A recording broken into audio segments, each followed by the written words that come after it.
Esta mañana en la palabra del Señor, y nuestro tema es, obvio, la resurrección de Cristo. 1 Corintios 15, verso 16 hasta el verso 20. Leamos todos juntos lo que dice la palabra del Señor. Porque si los muertos no resucitan, tampoco Cristo resucitó.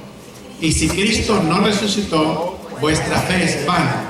Aún estáis en vuestros pecados. Entonces también los que durmieron en Cristo perecieron. Si en esta vida solamente esperamos en Cristo, somos los más dignos de conmiseración de todos los hombres. Mas ahora, Cristo ha resucitado de los muertos, primicia de los que durmieron es hecho. Oremos. Padre, bendice tu palabra en esta hora, santifícala y te pedimos que seamos edificados a través de ella. En el nombre de Cristo oramos. Amén. Pueden tomar asiento.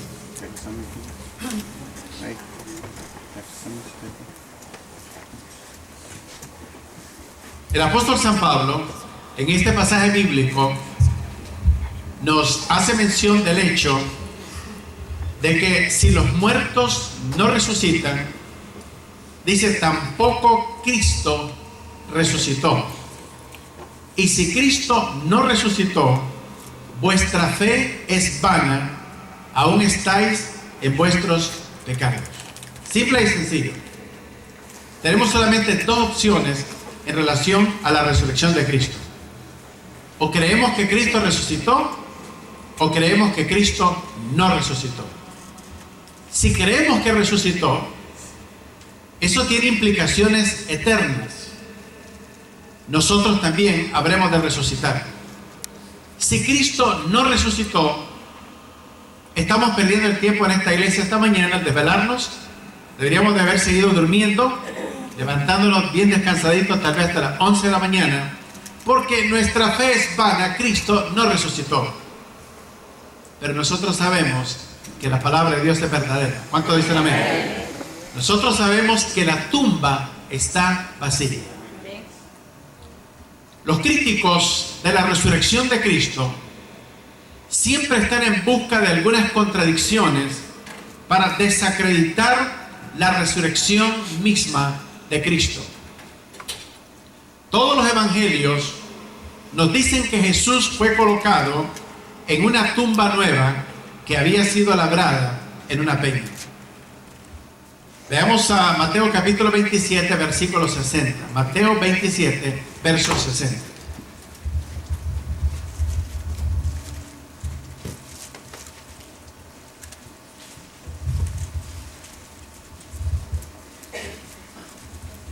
Mateo capítulo 27, versículo 60. La Biblia nos dice que Jesús fue sepultado en la tumba de un hombre rico llamado José de Arimatea, y este sepulcro nunca había sido usado antes. La primera persona que fue sepultada ahí fue nuestro Señor Jesucristo. Mateo 27, 60. Leamos. Y lo puso en su sepulcro nuevo que había labrado en la peña, y después de hacer rodar una gran piedra a la entrada del sepulcro, se fue, porque ya se acercaba la hora del día de reposo. Y de acuerdo a la ley en el Antiguo Testamento, una persona que estaba en contacto con muertos no podía entrar al templo. Encima de eso, nadie podía estar en ningún funeral previo al día de reposo. Por eso se le sepultó antes de llegar al día de reposo, y todo el mundo se fue a su casa conforme a lo prescrito por la ley en el Antiguo Testamento. En primer lugar, meditaremos acerca de la esperanza de la resurrección. Hay una ley en ciencias que se llama la ley de la termodinámica. Esta ley dice que jamás se destruye porción alguna de la materia. La termodinámica es la parte de la física que trata la acción mecánica del calor. Lo único que sucede es que la materia, en lugar de dejar de existir, simplemente cambia de forma. Cuando un pedazo de madera se quema, nada se pierde, sino que una parte se convierte en calor y la otra parte se convierte en cenizas. Nada se pierde, simplemente se transforma en algo diferente. Cuando un lago se seca, el agua se evapora en la atmósfera y en el futuro simplemente caerá a la tierra en forma de lluvia. La pregunta es, si en el mundo físico todas las cosas son transformadas en algo diferente, ¿por qué es tan difícil creer que un día Dios transformará nuestros cuerpos en algo diferente de lo que ahora conocemos? La palabra resurrección significa restablecer o volver a la vida algo que estaba muerto. La palabra de Dios dice, porque la paga del pecado es muerte, por cuanto todos pecaron y están destituidos de la gloria de Dios. El pecado ha traído como consecuencia la muerte. La Biblia dice en Hebreos 9:27, y está establecido a los hombres que mueran ¿cuántas veces? Y después de esto, el juicio de Dios. De ahí que la doctrina católica romana de las ánimas penando, saliendo del purgatorio, es contrario a la palabra de Cristo. Las personas simplemente ven demonios, pero no ven a esas personas, porque el diablo es capaz de usar la misma inflexión de voz de una persona para engañar a los familiares de esta persona. Además, la Biblia dice, está establecido a los hombres que mueran una sola vez y después de esto, el juicio. La palabra de Dios nos enseña, vamos a ver a 2 de Corintios capítulo 3 verso 18. 2 de Corintios 3, 18. 2 de Corintios capítulo 3 verso 18. Leamos todos juntos. Por tanto, nosotros todos, mirando a cara descubierta, como en un espejo, la gloria del Señor, somos transformados de gloria en gloria en la misma imagen como por el Espíritu del Señor. Nosotros estamos en un proceso de transformación. El proceso de transformación se inició el día que nosotros confesamos a Jesucristo como el Señor y Salvador de nuestra vida. Y el proceso continúa ahora mismo, continúa y continuará hasta el día en que nosotros seamos resucitados y veamos el rostro de nuestro Señor Jesucristo. Ahora, para que podamos ser transformados en cuerpos glorificados, es necesario, es imperativo, es inevitable que tengamos que morir. De no venir el Señor en nuestros días, durante nuestra vida, cada uno de nosotros iremos muriendo de acuerdo al tiempo establecido por Dios. Pero moriremos con una esperanza gloriosa, con una esperanza extraordinaria de que un día resucitaremos con Cristo Jesús. ¿Cuánto dicen amén? Entonces el problema no es morir, el problema es resucitar, pero no resucitar para estar con Cristo Jesús. Veamos 1 de Juan capítulo 3 versículo 2. 1 de Juan capítulo 3 versículo 2. Y ahí la palabra de Dios nos dice esa esperanza de que nosotros seremos completamente transformados cuando veamos el rostro de Jesús. Es necesario que Cristo retorne para que nosotros podamos ser transformados. 1 de Juan capítulo 3 verso 2. Leamos. Ahora somos hijos de Dios y aún no se ha manifestado lo que hemos de ser, pero sabemos que cuando Él se manifieste seremos semejantes a Él, porque le veremos tal como Él es. Dice, amados, ahora somos hijos de Dios. ¿Qué da a indicar esa porción bíblica? O que antes no éramos. El mundo en general considera que todo el mundo es hijo de Dios. La Biblia dice que no. La Biblia dice en Juan 3:3, 5 y 7, que el que no naciere de nuevo no puede ver el reino de Dios ni puede entrar en el reino de Dios. Cada ser humano es creación de Dios. Hijos solamente los que han confesado a Cristo como el Señor y Salvador de su vida. Juan capítulo 1 verso 12 dice, mas a todos los que le recibieron, a los que creen en su nombre, les dio ¿qué cosa? Potestad, derecho, autoridad de ser ¿qué cosa? Hijos de Dios. Ese es el nuevo nacimiento. Nadie nace hijo de Dios. La Biblia dice: por cuanto todos pecaron y están destituidos de la gloria de Dios. Cada persona que nace en este mundo, cada bebé que traemos a la casa, del hospital o de la partera, traemos a un pecador que ha nacido separado de la gloria de Dios. La única diferencia es que mientras ese bebé está en estado de inocencia, si él muere, la Biblia dice que de los niños es el reino de los cielos. No por niño, no por inocente, sino porque Cristo murió también por él en la cruz del Calvario, y está asegurada su salvación mientras esté en estado de inocencia. Pero ya cuando nuestros niños en la escuela dominical le meten un pie a otro chamaco y se quiebra 4 dientes, este peladito ya hay que empezar a hablarle de Cristo. Está peligroso, parece que traigo una bomba en la mano. Entonces, cuando nosotros veamos el rostro de Jesús, ¿qué va a pasar? Seremos como Él. Ahora, ¿está indicando que seremos como Dios? ¿Que seremos dioses? Eso dice el texto. Nos seremos semejantes a Él en su naturaleza de resurrección, en su carácter y en su perfección, pero nunca llegaremos a ser Cristo. Solamente hay un Dios y solamente un Dios. Nosotros nunca seremos dioses. Hemos sido creados menor que los ángeles y hemos sido redimidos por la sangre de Cristo, y estaremos agradecidos por el resto de la eternidad por lo que Cristo hizo por nosotros. Primera de Corintios capítulo 15, versículos 51 y versos 52. Primera de Corintios 15, versos 51 y 52.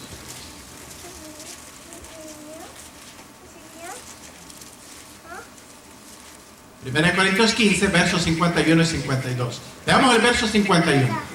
Dice Pablo: he aquí, os digo un misterio. No todos dormiremos, pero todos seremos transformados. En un momento, en un abrir y cerrar de ojos, a la final trompeta, porque se tocará la trompeta y los muertos serán resucitados incorruptibles y nosotros seremos transformados. Hay quienes piensan que los bautistas somos los primeros que vamos a resucitar, porque muchos dicen que nosotros somos muertos en nuestra adoración, nuestra liturgia. Somos muy pasivos, no somos bulliciosos, y si los bautistas resucitarán primero.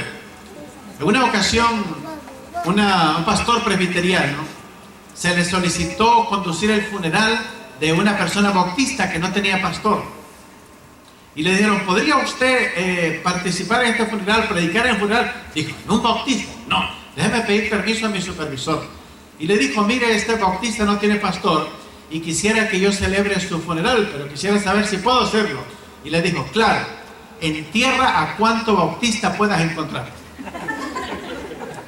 Pero realmente no estamos muertos en Cristo. ¿Cuántos dicen amén?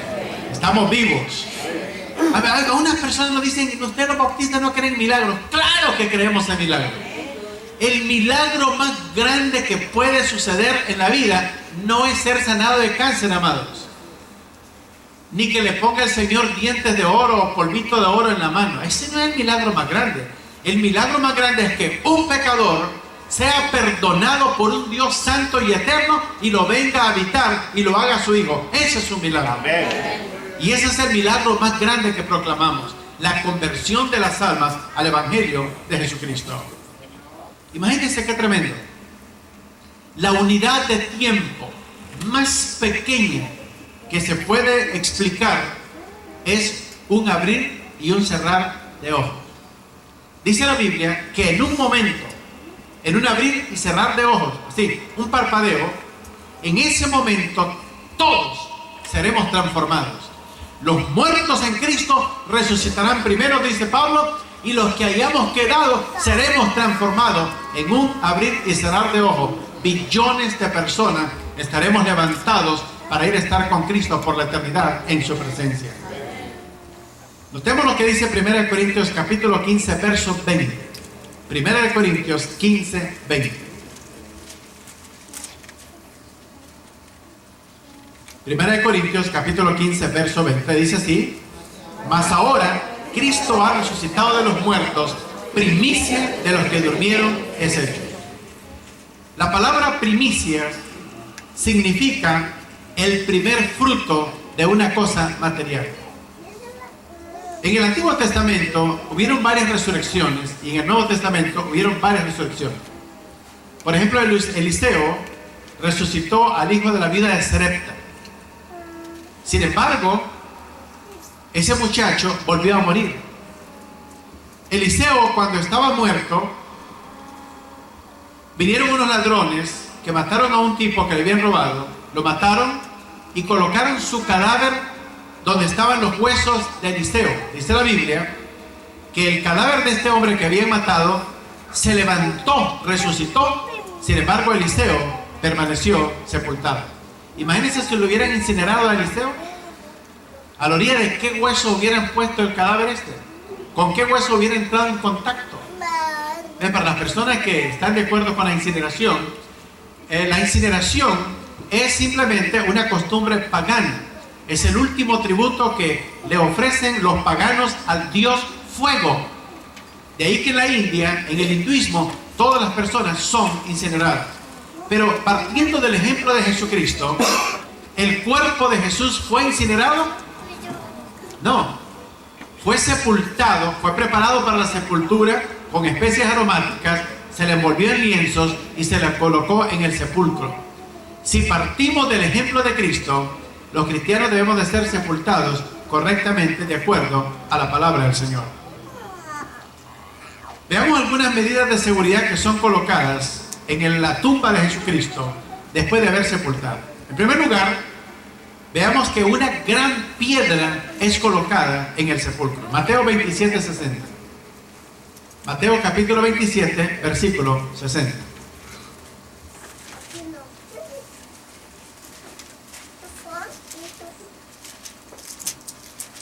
¿Qué nos dice el versículo? Mateo 27:60. Leamos. Se lo puso en su sepulcro nuevo que había labrado en la peña, y después de hacer rodar una gran piedra a la entrada del sepulcro. Ok, vamos a leerlo todos juntos. Mateo 27:60. Una vez más, todos. Y después de hacer rodar una gran piedra a la entrada del sepulcro, se fue. ¿De qué tamaño era la piedra? Ahora, ¿cómo hicieron llegar la piedra a la puerta del sepulcro? Rodando. El sepulcro tenía cierto grado de inclinación. Cuando algo está inclinado, usted puede hacer rodar cualquier cosa, no importa el tamaño o el peso que tenga. Imagínese usted que esa piedra pesaba 2 toneladas y fue rodada por medio de las fuerzas de la gravedad. Aquellos que dicen que los apóstoles se robaron el cuerpo de Jesús, primeramente tuvieron que haber removido cuesta arriba una piedra que pesaba 2 toneladas. Imposible. En segundo lugar, veamos la guardia romana de seguridad que estaba ubicada para cuidar el cuerpo de Jesús. Vayamos a Mateo capítulo 27, verso 66. Mateo 27, 66. Entonces ellos fueron y aseguraron el sepulcro, sellando la piedra y poniendo la guardia. Le colocaron un sello y la guardia empezó a custodiar el sepulcro. En el Imperio Romano, los soldados, cuando en la cárcel, por ejemplo, si un prisionero se le escapaba a un guardia romano, ese guardia romano tenía que pagar con su propia vida el permitir que se le escapara un preso. De ahí que cuando el apóstol Pablo estaba preso junto con Silas y durante la noche estaban cantando y alabando al Señor, de pronto vino un terremoto que sacudió el lugar y todas las paredes se cayeron. Entonces cuando el carcelero de Filipo miró que todas las paredes se habían caído, agarró su espada y se iba a matar antes que lo mataran a él, porque asumió que todos los presos habían huido. El apóstol Pablo le gritó y dijo: no te hagas daño, aquí estamos todos, nadie ha escapado. Dijo: este es un milagro. Imagínense que todos los que hubieran estado presos hubieran sido hispanos y se les caen las paredes, no queda nadie más, todo el mundo corriendo para donde pueda. Entonces, el hecho de que esta gente no escapó y había recibido el testimonio durante la noche del Evangelio a través de los cantos y las oraciones que hacían y las alabanzas, el carcelero de Filipo le preguntó al apóstol Pablo: señores, ¿qué debo de hacer para ser salvo? ¿Cuál fue la respuesta del apóstol Pablo? Dice: vaya a rezar 5 Ave Marías, así le dijo. Vaya hacia una misa, a un sacrificio del cuerpo de Cristo. ¿Qué le dijo? Cree en el Señor Jesucristo y serás salvo tú y tu casa. Y esa misma noche él creyó con toda su familia y fueron bautizados. Y lavó las heridas al apóstol Pablo y a Silas, que estaban en este lugar. Los oficiales judíos, aterrorizados por la amenaza de la resurrección de Cristo, solicitaron a los romanos una guardia de seguridad para custodiar el sepulcro de Jesús. La muerte de Cristo y su crucifixión fueron tan brutales, fue tan despiadada, tan cruel, que los judíos y los sacerdotes, incluyendo el sumo sacerdote, los ancianos, los miembros del Sanedrín, se aseguraron que Jesús muriera y quedara muerto, y bien asegurado su sepulcro, porque él había hablado de su resurrección, para que los apóstoles no vinieran diciendo que Jesús había resucitado. El sistema de leyes romano era tan estricto, tan extraordinario, tan preciso, que a la orilla de Jesús estaban crucificados ¿cuántas personas? ¿Qué profesión tenían? Ladrones. Imagínense cuántas personas serían crucificadas en esta iglesia. ¿Cuáles son los ladrones más finos que pueden haber? Que le roban a Dios. ¿Ah? Aquí en la iglesia, ¿cuáles serían los ladrones más finos que hay en la iglesia? ¿Ah? Los que se roban los diezmos del Señor. Porque la Biblia dice en Malaquías 3: vosotros me habéis robado. Dice: ¿cómo? Y vuestros diezmos y vuestras ofrendas. Entonces aquí hay gente peligrosa en la iglesia, ¿no es cierto? Entonces ellos se aseguraron que Jesús quedara muerto completamente y que no hubiera la posibilidad que los discípulos dijeran que él había resucitado. Veamos el verso 66, otra vez. Entonces ellos fueron y aseguraron el sepulcro, sellando la piedra y poniendo la guardia. Le colocaron, aparte de la piedra, aparte de la guardia de seguridad, le colocaron un sello. Que el violar ese sello le hubiera costado la vida a todos los apóstoles, si es que ellos fueron los que la hicieron. Entonces, sobre la tumba de Jesús, los romanos colocaron un sello en presencia de la guardia, y ese sello no podía ser violado. Después de ser inspeccionado, la gran piedra, se le coloca un cordón de un lado al otro con barro, y finalmente se sellaba con el sello del gobernador romano. En una ocasión, a un musulmán africano que se había convertido al evangelio, le preguntaron sus amigos: ¿por qué te has convertido en cristiano? Su respuesta fue: supongamos que tú vas por un camino que de pronto se convierte en 2 caminos y no sabes cuál camino seguir, y encuentras a 2 hombres en la intersección de los 2 caminos. Un hombre está muerto y el otro hombre está vivo. ¿A cuál de los 2 le preguntarías cuál camino seguir? ¿A cuál le preguntaría usted? ¿Está vivo? Ellos dijeron: al que está vivo. Entonces, digo, yo descubrí entonces que Jesús era el camino. Le pregunté a él cuál era el camino y él me dijo: yo soy la resurrección y la vida. Yo soy el camino, la verdad y la vida. Nadie viene al Padre si no es por mí. Muchas personas siguen a hombres muertos, a declaraciones religiosas muertas que no tienen vida, y van ciegos en ese camino y entran a la eternidad para descubrir la gran tragedia de haberse equivocado. La Biblia nos asegura, amados, que no hay posibilidades que nosotros podamos avergonzarnos de haber creído en nuestro Señor Jesucristo. ¿Por qué razón? Porque Cristo es la verdad. ¿Cuántos dicen amén? Nosotros estamos seguros que este es el camino, porque tenemos todas las evidencias en la palabra del Señor. Encima de eso, tenemos a historiadores extraordinarios, famosos, como el historiador Tacitus, Cornelius Tacitus, el historiador del Imperio Romano en los días de la muerte de Jesucristo. Recogió en los anales del Imperio Romano la historia de la muerte, la sepultura y la resurrección de Cristo. Y tenemos a otro judío historiador famoso, Flavius Josephus, que también nos cuenta de la historia de la muerte, la sepultura y la resurrección de nuestro Señor Jesucristo. Vamos a irnos a Juan capítulo 11, versículo 25. Juan 11, 25.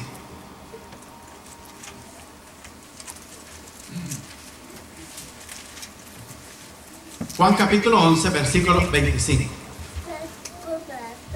Veamos lo que dijo nuestro Señor Jesucristo. Leamos todos. Jesús dijo: yo soy la resurrección y la vida. El que cree en mí, aunque esté muerto, vivirá. Y todo aquel que vive y cree en mí, no morirá eternamente. ¿Crees esto? Una vez más, todos. Jesús dijo: yo soy la resurrección y la vida. El que cree en mí, aunque esté muerto, vivirá.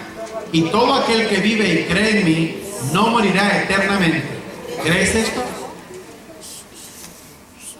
Los especialistas en medicina forense, encargados por la ley para investigar un crimen, nos dicen que en dicha especialidad existe una regla que cada vez que una persona toca algo físicamente, le deja una marca. Asimismo, la resurrección de Cristo ha dejado una marca en cada hijo de Dios. La persona que ha nacido de nuevo está marcada por Jesucristo. De ahí que muchas personas no pueden entender el camino de la vida cristiana a menos que verdaderamente tengan un encuentro personal con Cristo y experimenten su propia resurrección en Cristo Jesús. Durante esta semana, a través de los países de América Latina, España, todos los países católicos, se han realizado viacrucis, dramatización de la muerte, la crucifixión, la sepultura y la resurrección de nuestro Señor Jesucristo.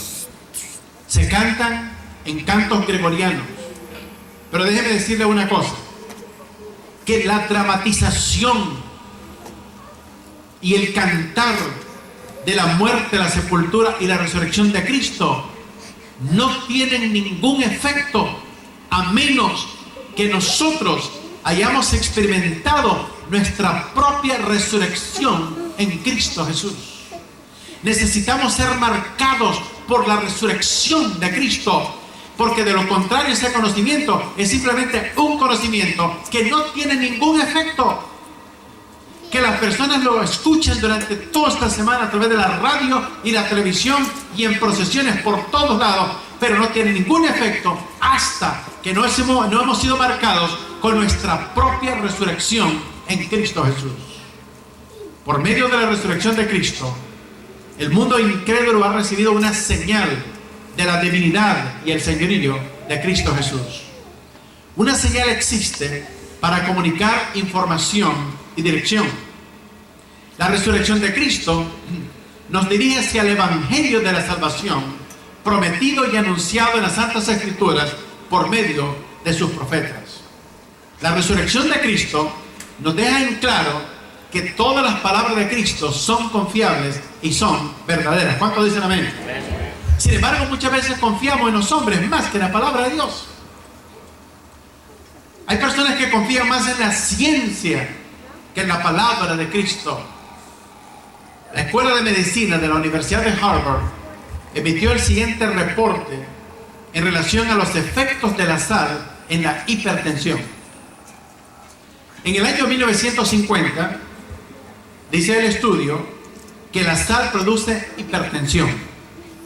En el año 1960 se realizó otro estudio y se concluyó que la sal no produce hipertensión. En el año 1970 otro estudio dice que la sal produce hipertensión. En el año 1980 se dice que la sal alivia la hipertensión. Y en el año 1998 la Asociación Americana de Medicina evaluó 114 estudios separados y concluyó que la sal no afecta la hipertensión de una manera u otra. Tremendo, ¿verdad? Sin embargo, la Biblia dice en Juan 14:6, Jesús dice: yo soy el camino, la verdad y la vida. Nadie viene al Padre si no es por mí. Y eso ha estado escrito por 2000 años, continúa siendo una verdad y lo será por el resto de la eternidad. Nunca cambiará. ¿Por qué? Porque la palabra de Dios es verdadera.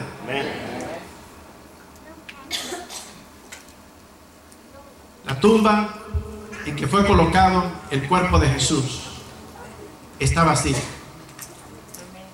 3 días después de su muerte, resucitó de entre los muertos. Han pasado casi 2000 años desde que Él resucitó de los muertos. Los orgullosos estadistas de otros siglos han llegado y se han ido. Reyes, científicos, académicos, filósofos y teólogos han llegado y se han ido. Jesús está vivo y desea entrar en tu corazón. Él dijo: yo soy la resurrección y la vida. El que cree en mí, aunque esté muerto, vivirá. Jesús ha sido la persona más extraordinaria que jamás haya existido. 3 días después de haber sido sepultado, resucitó entre los muertos y ascendió a los cielos, y ahora está sentado a la diestra de Dios Padre en las alturas, desde donde un día vendrá para traer salvación a todos los que hemos creído en su nombre. Y el pueblo de Dios dice: vamos a orar.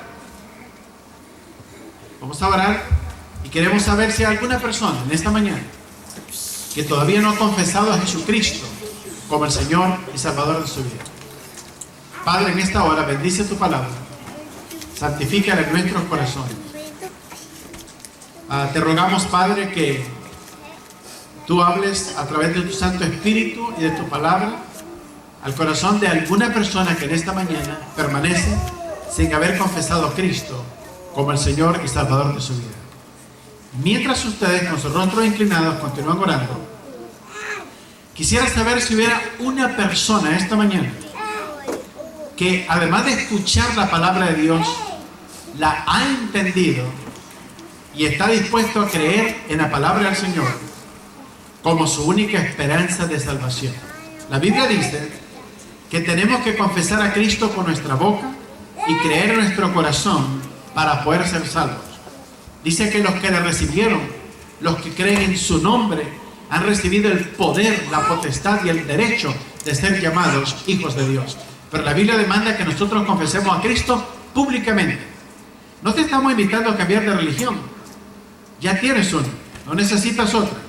Estamos invitando a cambiar de vida y a creer en Cristo como el Señor y Salvador de tu vida en esta hora. ¿Habrá alguna persona en esta hora que levanta su mano derecha diciendo: pastor, en este día yo quiero confesar a Jesucristo como mi Señor y Salvador? ¿Habrá alguien que después de haber entendido la palabra de Dios quiere confesar a Cristo como su Señor y Salvador? ¿Habrá una persona? Levanta su mano derecha. Quiero orar por usted en esta hora. La Biblia dice que hoy es el día aceptable. Hoy es el día de salvación. Mañana puede ser muy tarde. Hoy es el llamado de Dios. Dios espera que respondamos en el momento que Él habla a nuestros corazones. ¿Habrá alguna persona? Levanta su mano derecha. Si no lo hay, vamos a orar. Padre, continúa bendiciendo tu palabra en nuestros corazones. Santifícala y te pedimos, Padre, que nos bendigas en el transcurso de este día. En el nombre de Cristo te lo suplicamos. Amén. Dios le bendiga a nuestro hermano. Pasa al frente.